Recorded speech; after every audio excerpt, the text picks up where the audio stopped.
was talking about the difference between being a tourist and being a traveler. And I guess it has to do with, learning from the environment to um, let the environment happen to you. I guess that's sort of a theme that we've been talking about, learning about oneself through traveling through the world. And in barbarian days, I think it's related, to Finnegan's kind of antagonism from his family. He, left his family when he was really young, but I think that's, true for all of us. I mean, that's a thesis of Alison Gopnik's as well, that we become who we are, beginning in adolescence by bonding less and less with our parents and more with our peers in the outside world. Um, and I think that's a lesson that we resist maybe more than ever these days, of helicopter parenting and uh, I tend to see it in terms of this same kind of consumer attitude that it's a sense of entitlement to raise your children exactly how you want to, as if they weren't part of the world. I always think that idea, if you bring it to bring a child into the world, it's a responsibility for you have to have responsibility for your children, but you also have to have some faith in the world. You're the world is their home, as you can't sort of um, block children off from the world. And so I think we have a tendency really to underestimate the importance of rebellion, breaking apart from your parents. Um, this attitude, um, uh, um, Finnegan quotes the Australian writer Patrick White to the effect that the child's attitude towards parents is those arch amateurs, those kind of arrogant um, amateurs of life. That's sort of the child's attitude, and he's Finnegan says that in a self-mocking way. It's at a point when he's sick and really wants his mama to take care of him. Um, but I think there's some. I want to explore the idea that the idea of a generation gap, rebelling against your parents, are healthy and necessary aspects of or preconditions of learning from the world. This is related again to the idea that we learn in spite of our teaching, of what we're told. So much of what parents or teachers, want to communicate to you is not what you need to learn. As Alison Gopnik really emphasizes in her account of children's intelligence. So she mentions this study where they bring a new toy.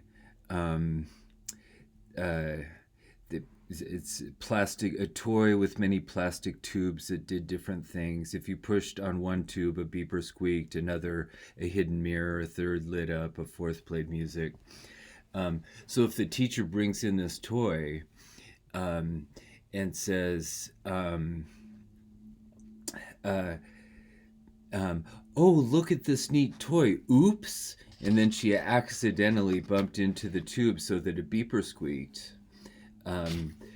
Whereas another teacher acted like a teacher rather than not knowing how the toy worked. The teacher said to the children, "Oh, look at my neat toy. Let me show you how it works." And deliberately pushed the tube that squeaked the beeper. Then she let the children alone to play with the toy. Both groups of children immediately made the beeper squeak. they learned how the beeper worked. The question was whether they would also learn all the other things the toy could do. When the experimenter activated the toy accidentally, the children were fascinated and they played. Just by randomly trying different actions, they discovered all the things that the toy could do. But when the experimenter acted like a teacher, the children would squeak the beeper and then squeak it again and again ad nauseum instead of trying something new. So that I think that's amazing. We think we're teaching, we think we're learning, but often it's just the opposite. If all we're doing is learning what we're told, in fact what we're learning is just to repeat, which is sort of the opposite of learning, in terms of exploring and actually discovering new things. I think like surfing and climbing, these various adventure activities that we're looking at in this class, I think learning to ride a bike is a great metaphor for life, uh, because involves this kind of intuitive learning from the environment, learning from the bike how to ride it. The bike teaches you how to ride it, and also like life, it's we often get wrong instruction. We're learning in spite of our instruction. Here's a little video about it. Most often, our first vehicle had 3 wheels, like this tricycle. Turn the bars to the right, and it goes right. Turn to the left, and it goes left. Simple. Our first ventures out on 2 wheels usually involved training wheels. Now we have a 4-wheeler. From the tricycle experiences, we instinctively turn right to go right, and it works. In the time-honoured method of training, we raise the training wheels. Now we have a recipe for disaster. We've lost 2 wheels. It's now a frighteningly unstable machine. The child expects it to steer like everything else she's ridden. Look what happens, though. She steers to the right, and the bike tips over to the left, just like all 2-wheeled devices. Let's go for it. Even with all the bad advice, out of our sense of survival, we somehow make it work. She doesn't have her balance Do yet. we Lower the understand training wheels. You'll kill the her. underlying technology of it? All 2-wheeled vehicles steer differently to 3- and 4-wheelers. To go right, you apply pressure to the right handlebar. That action initiates the turn. The bike then leans over and the front wheel turns into the turn. It's called counter-steering. That's why training wheels are so confusing at first. It's counter to everything the child has learned. There you go. There you go. Hey, good job. A lot of us don't even know we don't even know what we know when we know how to ride a bike. That we think maybe in our heads that, in order to turn right, we turn the handlebars to the right. But in fact, we kind of actually do the opposite. We lean the bike over, and that's what makes it turn. So it's often our instruction is totally wrong. What we think we're doing, it's, like our explicit language, our explicit understanding, that left brain analytical is not just incomplete or, misleading, but just totally wrong about what's really going on the level of at the complexities and nuance of actual behavior, actual interaction. So there's a lot of thematizing of the generation gap, sort of youthful rebellion, and surfing becomes, Finnegan says, an absence excuse, that it gradually draws him out of his family. And I'd like you to reflect on that in your own experience, or of your parents' obtuseness, your sense of their like being amateurs at life. The is these metaphors are they're double edged. You know, the it reflects both youthful arrogance and getting ahead of yourself, but it also represents a necessary stage of learning. And Finnegan also talks about the appeal of the vaguely outlaw uselessness of surfing, its idleness. I think these are all terms. It refers to the Kulturkampf, the culture wars between himself and his teachers during the 60s. Um, this sort of anti-establishment mood of young people at the time. So I'd like you to reflect, on your own experience, on the idea of a generation gap, rebelling against your parents, and positive and negative aspects of that. Both Barbarian Days and Crossing the Line point some very positive aspects of youthful rebellion when it comes to race relations. Finnegan briefly joins a sort of a racist gang, a white gang, when he's in junior high school.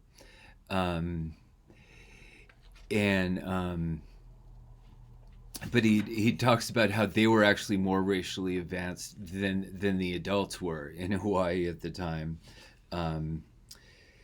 So he's talking about the country club where Hawaii's big business was conducted. Still whites only. Although Hawaii's first U.S. representative and its two senators were Asian American, the Hawaii Country Club still banned Asian Americans from membership.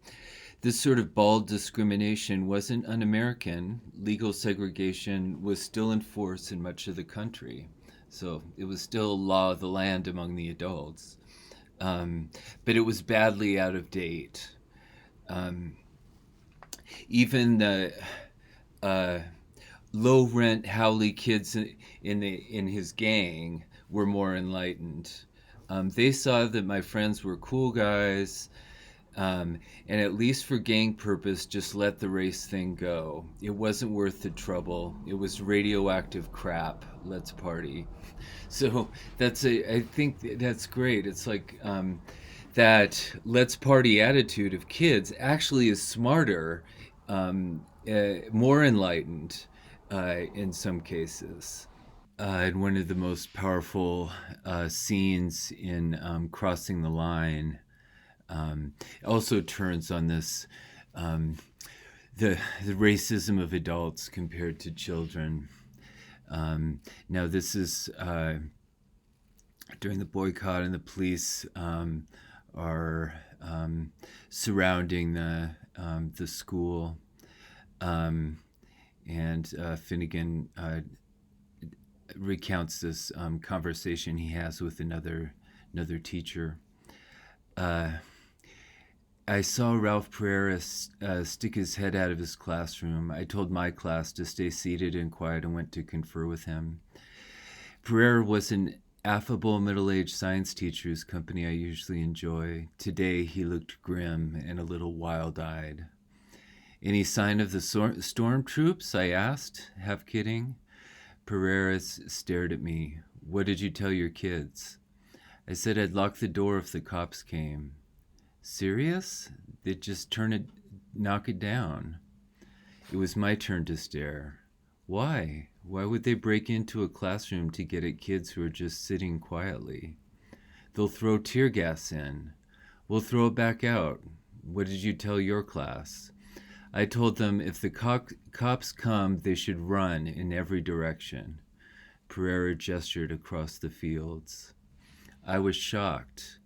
But the cops will chase them, and that's when they start shooting, when people run away. They're much safer in their classrooms. Pereira shook his head.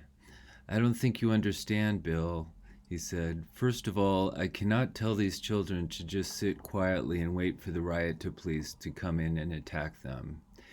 And I'm sorry, but I don't think you understand how much these Boers hate these children. But if you're just a racist and all you hate people of a certain race, what would be particularly hateful about children? And I think it's this threat, to racism that of childlike openness to the world and resistance to dogmatism. And on top of that, the potential for growth that children represent, that children represent not just themselves, not just their own identity, but a principle of growth, reproduction, and integration, interlacing, interweaving, social communication, rather than segregation. And so listen to how Finnegan describes this intuitive learning. Nearly all of what happens in the water is ineffable. Language is no help. Wave judgment is fundamental, but how to unpack it?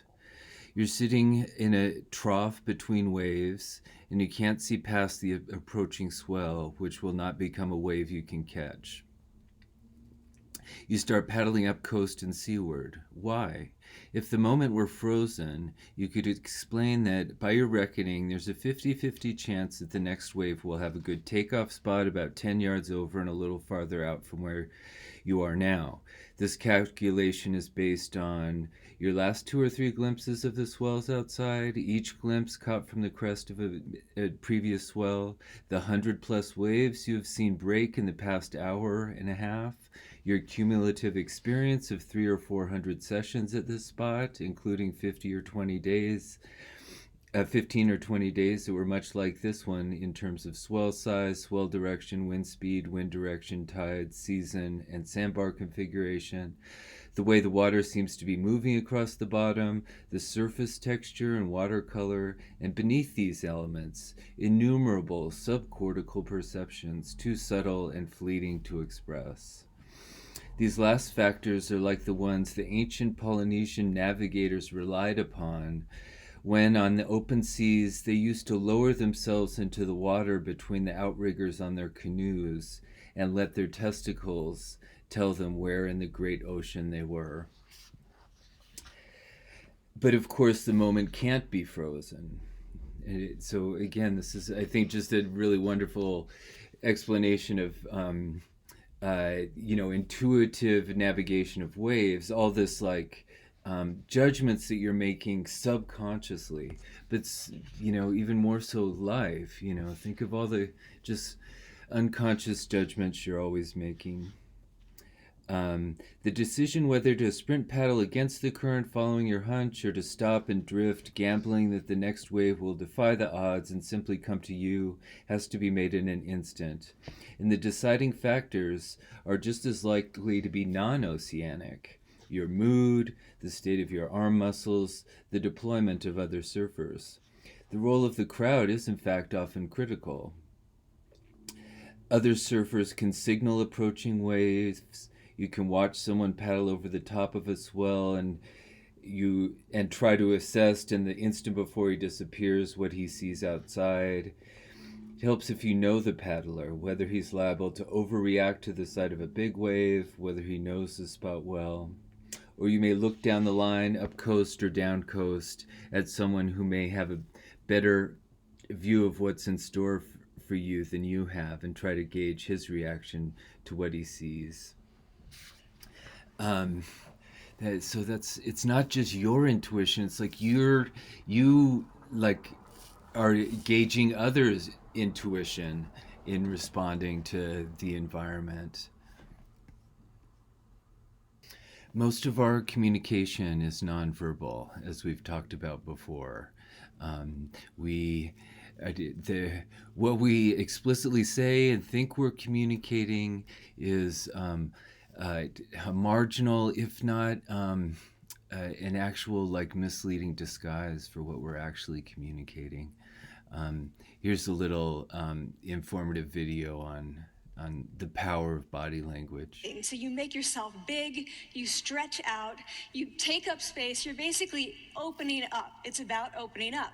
And this is true across the animal kingdom. It's not just limited to primates, and humans do the same thing. So they do this both when they have power sort of chronically, and also when they're feeling powerful in the moment. And this one is especially interesting because it really shows us how universal and old these expressions of power are. This expression, which is known as pride, Jessica Tracy has studied, she shows that people who are born with sight and people who are congenitally blind do this when they win at a physical competition. So when they cross the finish line and they've won, it doesn't matter if they've never seen anyone do it, they do this. So the arms up in the V, the chin is slightly lifted. What do we do when we feel powerless? We do exactly the opposite. We close up, we wrap ourselves up, we make ourselves small. We don't want to bump into the person next to us. So again, both animals and humans do the same thing. And this is what happens when you put together high and low power. So what we tend to do when it comes to power is that we complement the other's nonverbals. So if someone's being really powerful with us, we tend to make ourselves smaller. We don't mirror them, we do the opposite of them. So I'm watching this behavior in the classroom, and what do I notice? I notice that MBA students really exhibit the full range of power nonverbals. So you have people who are like caricatures of alphas, like really coming into the room. They get right into the middle of the room before class even starts, like they really want to occupy space. When they sit down, they're sort of spread out. They raise their hands like this. You have other people who are virtually collapsing when they come in. As soon as they come in, you see it.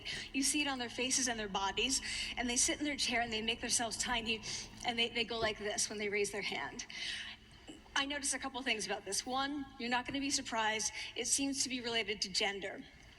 So women are much more likely to do this kind of thing than men. Women feel chronically less powerful than men, so this is not surprising.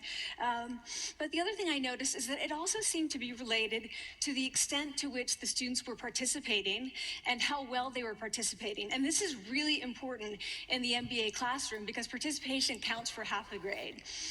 So business schools have been struggling with this gender grade gap. You get these equally qualified women and men coming in, and then you get these differences in grades, and it seems to be partly attributable to participation. So I started to wonder, okay, so you have these people coming in like this and they're participating. Is it possible that we could get people to fake it, and would it lead them to participate more? So my main collaborator, Dana Carney, who's at Berkeley, and I really wanted to know, can you fake it till you make it? Like, can you do this just for a little while and actually experience a behavioral outcome that makes you seem more powerful?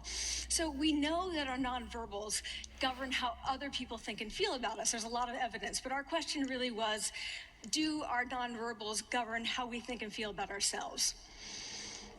There's some evidence that they do. So, for example, when we smile when we feel happy, but also when we're forced to smile by holding a pen in our teeth like this, it makes us feel happy. So it goes both ways. When it comes to power, it also goes both ways. So when you feel powerful, you're more likely to do this. But it's also possible that when you pretend to be powerful, you are more likely to actually feel powerful. This idea of faking it till you make it. That it's not your mind controls your body, but exactly the reverse, that your body controls your mind. That's sort of a basic premise of, the most effective kind of psychotherapy today called cognitive behavioral therapy, um, which is that acting. So we tend to think our thoughts control our behaviors. That we act in response to or obedience to the executive orders of our mind, but really it's much more the opposite. That our behavior, how we feel, how we think, follows from how we act. So that it really, if you're relying on willpower to change your behavior, it's very unlikely to work. But if you just, like Amy Cuddy was saying, if you just sort of artificially force yourself to change your behavior, it's much more likely that your emotions and thoughts will follow suit and conform to the kind of behavior they're associated with. I think that's particularly revealing in terms of the notion of pride, you know, so, because it suggests who I am. It's in my body. It's a way of being embodied being in the environment, in the world. We're so used to thinking of who we are as this, abstract thinking, you know, capacity for thought or for will, this reflective um, uh, cognition going on in our head. Um, but to think of that rather as secondary, and that who I am is actually something that I embody in the world, and my thoughts kind of follow from that. Who I am is a stance in the world. I mean, that idea of pride is really amazing because, I mean, what she said, that blind people um, who've never seen that posture, um, they still feel it, they still act it out, and they know it by the word pride, by the same word pride. Um, it suggests, that the link between our bodies know the word better than our minds do.